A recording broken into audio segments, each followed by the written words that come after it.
శుక్లాంబరధరం విష్ణుం శశివర్ణం చతుర్భుజం ప్రసన్నవదనం ధ్యాయే సర్వవిఘ్నోపశాంతయే. గణనాథ, ఈనాటి ఈ భగవద్గీత పఠన కార్యక్రమంలో నిన్నటి వీడియో వరకు మొదటి 11 అధ్యాయాలు నిరాటంకంగా దిగ్విజయముగా పఠించడం జరిగినది. వాటి యొక్క తాత్పర్యం తెలుగు, ఇంగ్లీష్లో కూడా తెలుసుకోవడం జరిగింది. నిన్నటి వీడియోకి కొనసాగింపుగా ప్రస్తుతం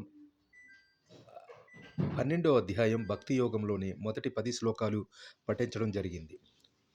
ఈనాటి ఈ వీడియోలో 11వ శ్లోకం నుంచి 20వ శ్లోకం వాటి యొక్క తాత్పర్యము తెలుగు, ఇంగ్లీష్లో కూడా చదువుకుందాం. ముందుగా 11వ శ్లోకం ఈ విధంగా ఉంది.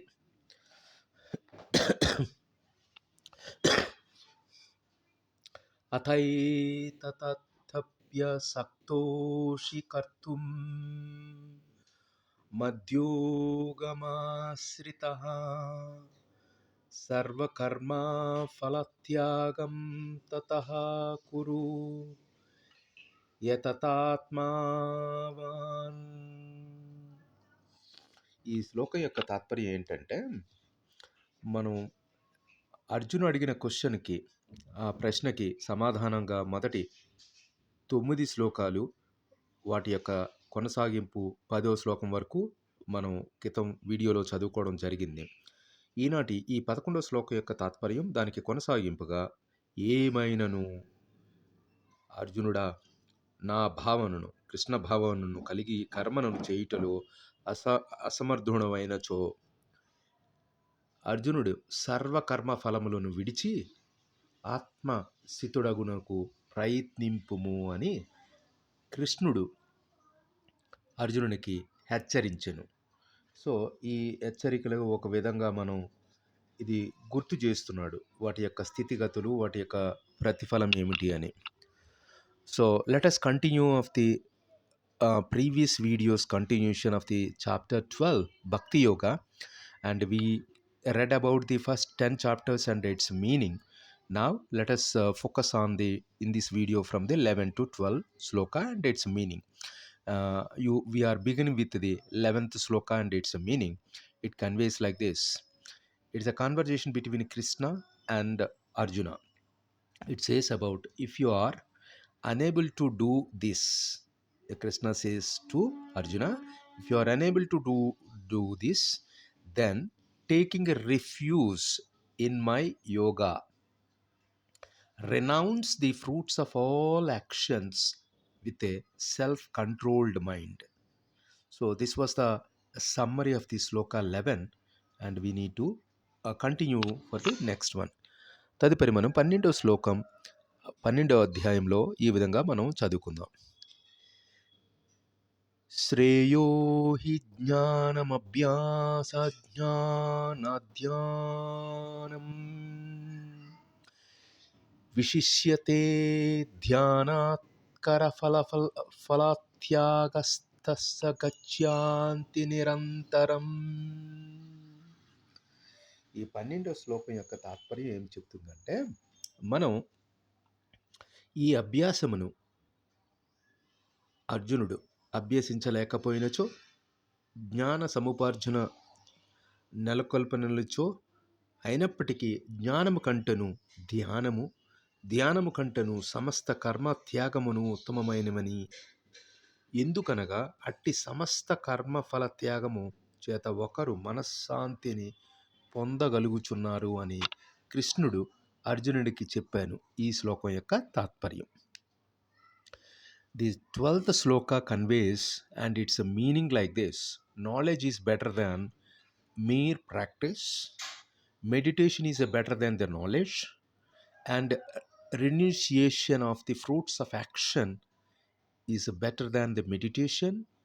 For a peace immediately follows such renunciation. This was the summary of the sloka 12 of the chapter 12 భక్తి యోగా.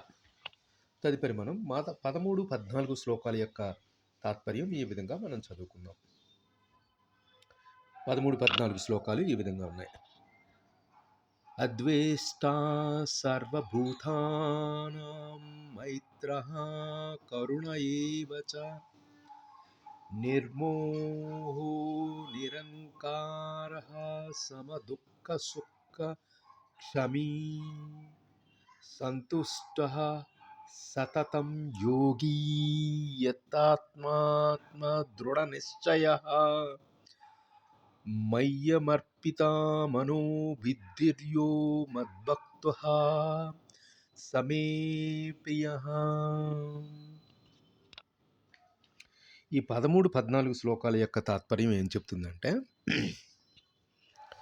ద్వేషము లేనివాడు, జీవులందరిలోకి దయతో కూడిన మిత్రుడు, స్వామిత్వ భావము లేనివాడు, అహంకారరహితుడు, సుఖ దుఃఖములు రెండింటిలోనూ సమభావము కలిగినవాడు, సహనశీలుడు, సదా సంతృప్తుడు, ఆత్మనిగ్రహము కలిగినవాడు,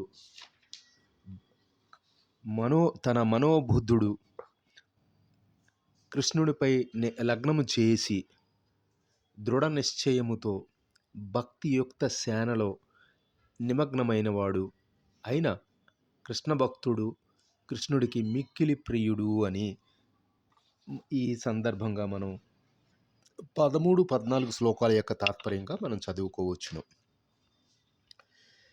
Now let us see that the 13th and 14th sloka of the Bhagavad Gita conveys one who hates no creates, one who is a friendly and a compassionate, free from attachment and ego, balanced in the pleasure and pain, and forgiving, who is ever content, steadily in meditation, self-controlled, and possessed of firm conviction, with the mind and intellect dedicated to Lord Krishna. He and Krishna's devotee is a dear to the Krishna. This was the summary. We can take it from the sloka 13 and 14 of the Bhagavad Gita chapter 12 Bhakti Yoga. తదుపరి మనం 15వ శ్లోకం వాటి యొక్క తాత్పర్యం ఈ విధంగా మనం చదువుకుందాం. యస్మాన్యో ద్విజతే లోకో లోకాన్నో ద్విజయతే చప్యాం హర్షామర్షా భయోద్వేగైర్ముక్తో యః స చ మే ప్రియః. ఈ 15వ శ్లోకం మనకి ఏం తెలియజేస్తుందంటే, ఎవరికి కష్టమును కలిగించిన వాడు, ఎవరి చేతను కలతకు గురి కానివాడును, సుఖ దుఃఖములలో మరియు భయోద్వేగములలో సమచుతుడై ఉండునట్టివాడు మానవుడు కృష్ణునికి మిక్కిలి ప్రియుడు అని ఈ విధంగా మనం 15వ శ్లోకంలో దాని తాత్పర్యం చదువుకోవచ్చును. The 15th sloka conveys its a meaning like this: one whom the world is not agitated and who cannot be agitated by the world, who is free from joy and envy, fear and anxiety, is always dear to the Lord Krishna. This was the summary of the chapter 12 Bhakti Yoga, sloka 14 and 15. తదుపరి మనం 16వ శ్లోకం యొక్క తాత్పర్యం మనం ఈ విధంగా చదువుకుందాం. 16వ శ్లోకం ఏం చెప్తుందంటే, అనపేక్షః శుచిస్తరతక్షః ఉదాసీనో గతవ్యదః సర్వారంభ పరిత్యాగీయో మద్భక్తః సమేవ ప్రియః. ఈ 16వ శ్లోకం మనకి ఏ విధంగా చెప్తుందంటే, సాధారణ కర్మ విధములను ఆశ్రయించినవాడు పవిత్రుడు, సమర్థుడు, ఉదాసీనుడు, సమస్త కలతల నుండి విముక్తుడైనవాడు, ఏదేని ఫలమును కొరకై తీవ్ర కృషి చేయనువాడైనను కృష్ణుడి భక్తుడు, కృష్ణునికి మిక్కిలి ప్రియుడు అని మనం 16వ శ్లోకం యొక్క తాత్పర్యంగా మనం చదువుకోవచ్చును. So Shloka 16 conveys its a meaning as follows like this: one who is free from expectations, pure, expect, indifferent, free from sorrow, and who has a renounced sense of doership, and in all undertakings, one who is a devotee of the Lord Krishna and dear to the Lord Krishna. This was the summary of the Sloka 16 from the chapter 12, Bhakti Yogam. తదుపరి మనం 17వ శ్లోకం ఈ విధంగా చదువుకుందాం. యో నా వృష్యతి నా ద్వేష్టి నా శోచతి నా కాంక్షతి శుభాశుభా పరిత్యాగి భక్తిమాన్యః సమే ప్రియః. ఈ 17వ శ్లోకం ఈ విధంగా మనము తెలుసుకోవచ్చు. సంతోషము గాని దుఃఖము గాని తెలియనివాడు, శోకించుటను గాని వాంఛించుటను గాని ఎరుగనివాడు, శుభాశుభములు రెండింటిని విడిచిపెట్టినవాడును అయినను భక్తుడు కృష్ణునికి మిక్కిలి ప్రియుడు అని మనం ఈ 17వ శ్లోకం యొక్క తాత్పర్యంలో చదువుకోవచ్చును. 17th Shloka conveys one who neither rejoices nor hates, neither grieves nor desires, one who has renounced with good and evil, the person full of devotion and is dear to Lord Krishna. This was the summary of the chapter 12 of the Sloka 17, Bhakti Yogam. తదుపరి మనం 18, 19వ శ్లోకం ఈ విధంగా మనం చదువుకుందాం.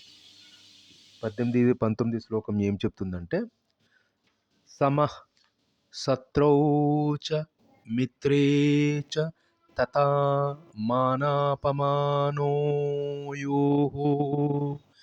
శీతోష్ణ సుఖ దుఃఖేషు సమః సంగ వివర్జితః తుల్య నిందాస్తుతిర్మౌని సంతుష్టో యేన కేనచిత్ అనికేతః స్థిరమతిర్భక్తిమాన్ మే ప్రియో నరః. ఈ రెండు శ్లోకాలు 18, 19 శ్లోకాలు చాలా ప్రాచుర్యంలో ఉన్నాయి.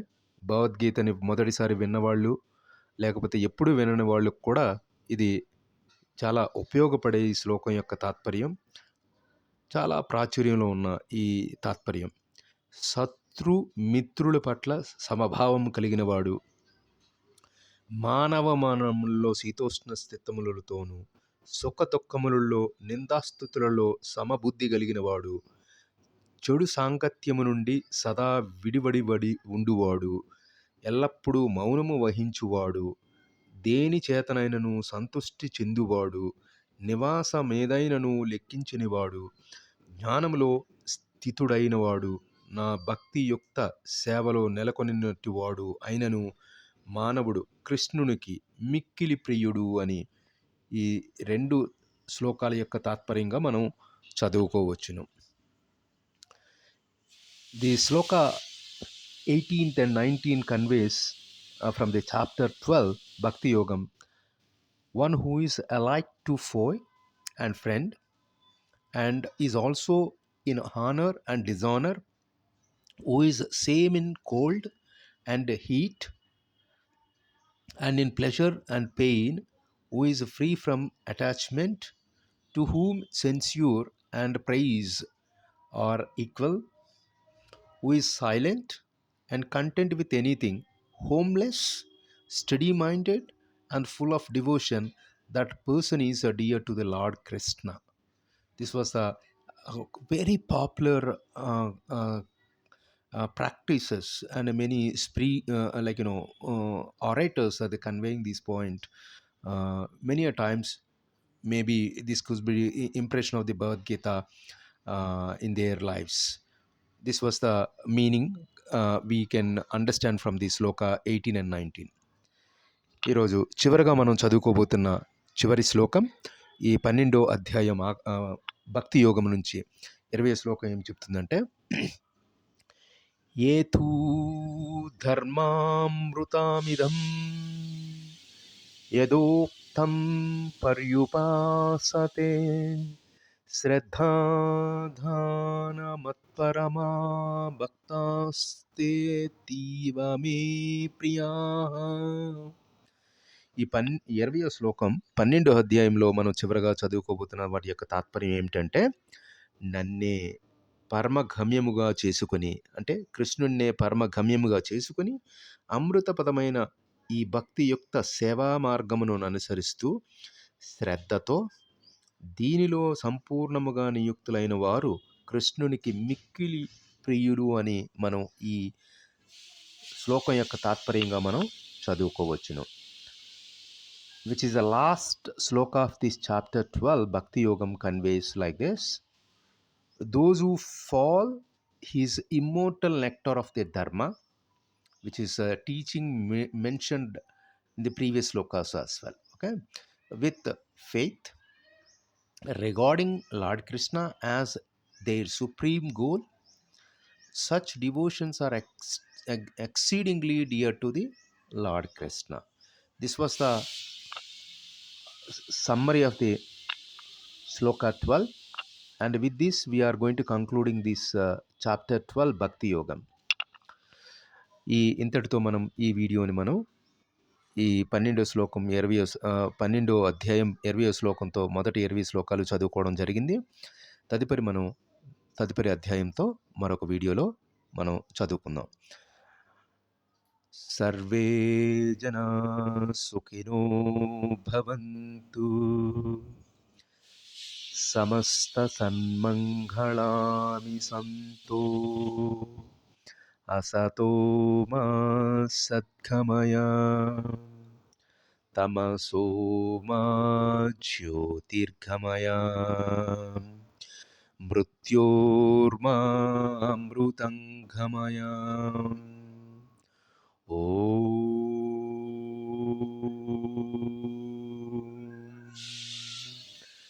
శాంతి శాంతి శాంతి.